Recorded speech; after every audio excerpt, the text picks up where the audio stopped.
ایک واقعہ ہے، کچھ لوگوں نے ایک یتیم بچے کا مال اپنے پاس رکھا تھا۔ اس زمانے کی بات ہے جب نبی صلی اللہ علیہ وسلم لوگوں کو کہا کرتے ہیں، اے لوگوں، ایک اللہ کی عبادت کرو، مرنے کے بعد تم کو حساب کتاب دینا ہے، قیامت آئے گی۔ لوگ مذاق اڑایا کرتے تھے۔ تو ایک لڑکا روتا ہوا مکے کی گلیوں سے گزرا تو کچھ لوگوں نے، بیرودھی لوگوں نے یہ کہا کہ یہ لڑکا اگر اس کو محمد کے پاس، حضور صلی اللہ علیہ وسلم کے پاس بھیج دیا جائے تو آج مزہ آ جائے گا، چونکہ یہ مخالف آدمی جس نے مال ہڑپ کیا یہ ابو جہل ہے، جس نے مال ہڑپ کیا ہے یہ ابو جہل ہے، اور محمد کے پاس اس لڑکے کو بھیج دیا جائے اور محمد بغیر اس لڑکے کا مال دلائے باز نہیں آئیں گے۔ اس لڑکے کو بھیج دیا، وہ لڑکا گیا، رونے لگا، کہنے لگا، اے اللہ کے رسول، فلاں نے ہمارا مال ہڑپ کر لیا ہے، میں یتیم ہوں۔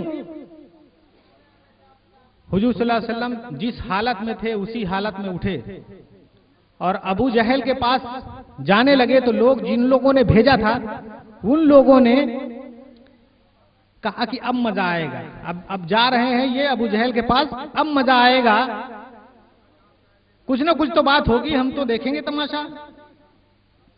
ابو جہل کہتا ہے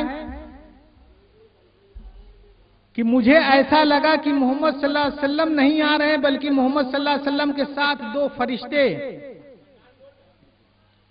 جن کے ہاتھ میں بھالے ہیں ہماری آنکھوں میں گھس جائیں گے، اور دوڑا دوڑا گیا، وہ یتیم بچے کا مال اٹھا کے لا کر کے دیا۔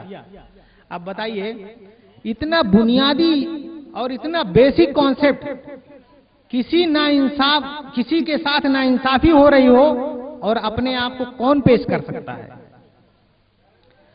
آپ کو پھر یاد دلانا چاہتے ہیں کہ جب حضور صلی اللہ علیہ وسلم کے اوپر وحی نازل ہوئی اور حضرت جبرائیل علیہ السلام آئے تو اللہ کے نبی صلی اللہ علیہ وسلم کو یہ نہیں پتا چل سکا، یہ مطلب تھوڑا سا گھبراہٹ پیدا ہوئی کہ کیا ہونے والا ہے میرے ساتھ، عجیب سی گھبراہٹ، عجیب سی کیفیت تھی۔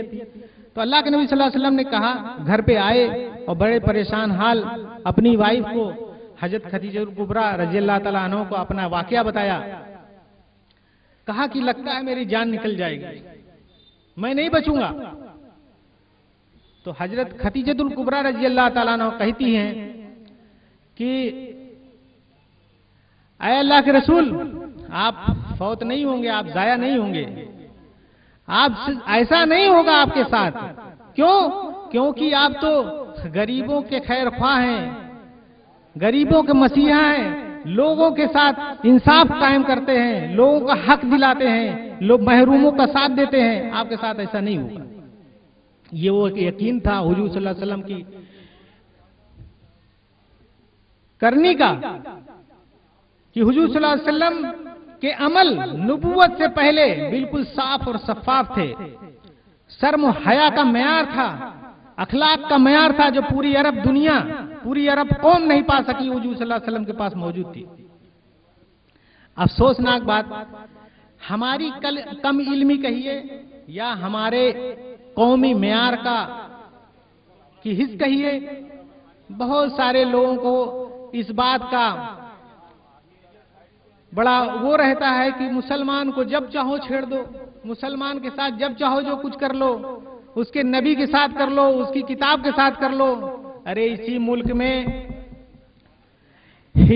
میں اور قومیں رہتی ہیں، اسی ملک میں اور دھرموں کے ماننے والے رہتے ہیں، اسی ملک میں اور کتابوں کے ماننے والے رہتے ہیں، اسی ملک میں اور دیوی دیوتاؤں کے ماننے والے رہتے ہیں۔ مسلمانوں نے، میں ویسے کسی ایسی کی بات نہیں کر رہا ہوں مگر ضمانت لے رہا ہوں مسلم قوم کی طرف سے، مسلمانوں نے کبھی کسی کے بارے میں بد نہیں کہا، برا نہیں کہا، نہ سوچا۔ اور پورے دنیا کا مقام اٹھا کر کے دیکھ لیجئے، پورے دنیا میں مسلمانوں نے کبھی عیسائیوں کے بارے میں نہیں کہا، کبھی یہودیوں کے بارے میں نہیں کہا، کبھی بودھسٹوں کے بارے میں نہیں کہا، مگر کیا بات ہے، کاہے پیچھے ہمارے پڑے ہوئے ہو بھائی؟ उसकी एक वजह है, तहजीब अगर कोई देता है तो इस्लाम है, आपको अपनी हरकत, बुरी हरकत से कोई रोकता है तो इस्लाम है, आपको नाइंसाफी करने से कोई रोकता है तो इस्लाम है, आपको मनमानी करने से कोई रोकता है तो इस्लाम है। लेकिन ये रावण जहनियत के लोग, ये कंस जहनियत के लोग, इनको तो ये बुरा लगेगा ना। देखिए, मैं बात इसलिए कहना चाह रहा हूं कि हमारे बहुत सारे लोग ऐसे हैं जो इस चीज को समझना चाहते हैं। मेरी लड़ाई कंसवादियों से है, मेरी लड़ाई राक्षसवादियों से है, मेरी लड़ाई ऐसी जहनियत से है। मैं तहजीब देना चाहता हूं, मैं अखलाक देना चाहता हूं, मैं इस जमीन पर रहते हुए आत्मा के साथ साथ परमात्मा की बात कहना चाहता हूं। इस चीज से वो लोग जो कपटी हैं, जो चाल चलन जिनका सही नहीं है, जो अपने भाई के साथ नाइंसाफी करना चाहते हैं, अपने परिवार के साथ नाइंसाफी करना चाहते हैं, इस मुल्क के साथ नाइंसाफी करना चाहते हैं और पूरी दुनिया के साथ नाइंसाफी करना चाहते हैं, उनको काहे भाएगा ये सिस्टम? क्यों भाएगा ये किरदार? उनके जहन में कहां ये बात पैदा हो सकती है? जाहिर सी बात है, वो कुछ न कुछ उल्टा सोचेंगे। तो उसी सोच का ये नतीजा है। उस कौम के बारे में यहूदियों की तारीख पढ़ लीजिए। यहूदियों ने अपने नबियों को नहीं बख्शा है, अपने इस दूतत्व को नहीं बख्शा है, अपने घर में अपने माँ बाप को नहीं बख्शा है, तो मुस्लिम कौम को कैसे बख्श सकते हैं? कहेंगे, कुछ न कुछ कहेंगे। आज इस्लाम के मानने वाले पूरी दुनिया के कोने कोने में मौजूद हैं और अल्लाह का ये करम है, उसका लाख लाख एहसान है कि हर जगह पर इस्लाम को समझ करके, इस्लाम को जान करके, इस्लाम को पढ़ करके उसके कबूल करने वालों की तादाद रोज बरोज इस दुनिया में बढ़ रही है। यहूदियों और ईसाइयों की साजिश है कि सबसे पहले उनकी शख्सियत, अरे हमको बुरा कह लो, जानते हो कि कोई बुरा नहीं होगा। सबसे पहले इनकी जहनियत है कि जो इस्लाम के पैगंबर हैं उनकी शख्सियत लोगों के सामने पेश की जाए, मगर इनकी उल्टी चाल।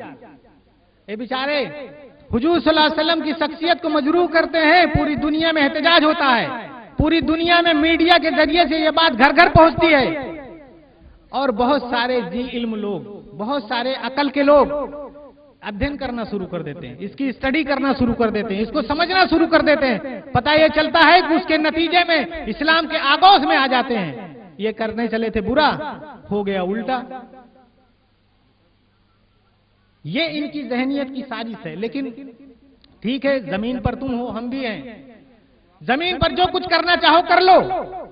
जब आसमान पे चलेंगे तो बात होगी, जब वहां चलेंगे तो वहां के बारे में फिक्र मिट गई है।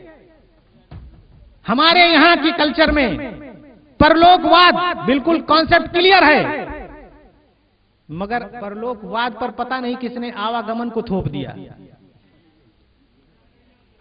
बहरहाल अभी रिसर्च का पहलू है, सोचिए, इस पर गौर कीजिए।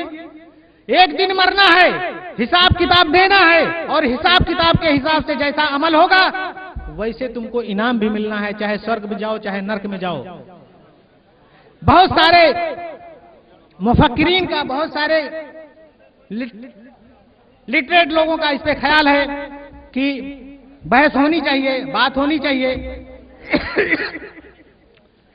इस पाक हस्ती के बारे में आप लोग जानने की कोशिश करें और ये एहतजाज, ये मुजाहरा आज रायबरेली की तारीख में बेहतरीन अखलाक के साथ, किरदार के साथ पुरअमन गुजरे और यहाँ की सरकार के माध्यम से, यहाँ के प्रशासन के माध्यम से राष्ट्रपति को हम ये बात कहना चाहते हैं कि हमारी जो मांगे मेमोरेंडम में हैं, हमारी जो मांगे मेमोरेंडम के जरिए जा रही हैं, उस पर गौर करें। ये रायबरेली की सरजमीन है, अगर यहाँ से बात जाती है और गौर नहीं करते हैं तो हमारा भी पैमाना है, हम भी अपने पैमाने में हर आदमी को नापते हैं और नापेंगे। हमारी बात को अगर नहीं रखा जाएगा तो हमारा भी पैमाना है, वैसे ही नापेंगे। ये एहतजाज पुरअमन हो। जितने हमारे नौजवान साथी, बुजुर्ग हस्ती यहाँ पर मौजूद है, मैं उनसे गुजारिश करता हूँ कि इसको बहुत अच्छे माहौल में आगे ले चलें, बहुत अच्छे माहौल के साथ। फिर प्रशासन की जिम्मेदारी भी मैं याद दिलाता हूं कि एक वक्त मुकर्रर पर वो मौजूद होंगे और यहां आकर के हमारी इंतजामिया जो है उससे मेमोरेंडम लेंगे। इससे पहले अपनी बात को मैं यहां पर इख्तिताम करूं। हमारे मेहमान खुसूसी सब यहां पे मौजूद हैं और मैं अब डाइस की जिम्मेदारी जनाब नफीस अहमद साहब नदवी, मौलाना नफीस अहमद साहब नदवी के हवाले करता हूं और तयशुदा प्रोग्राम के मुताबिक और प्रोग्राम को आगे बढ़ाएं। अल्लाह ताला से दुआ है कि जो कुछ सही कहा वो सही, जो कुछ गलत निकला हो जहन से, दिल से, उसको माफ करे और आपसे भी दरखास्त है कि आप माफ करें। आमीन।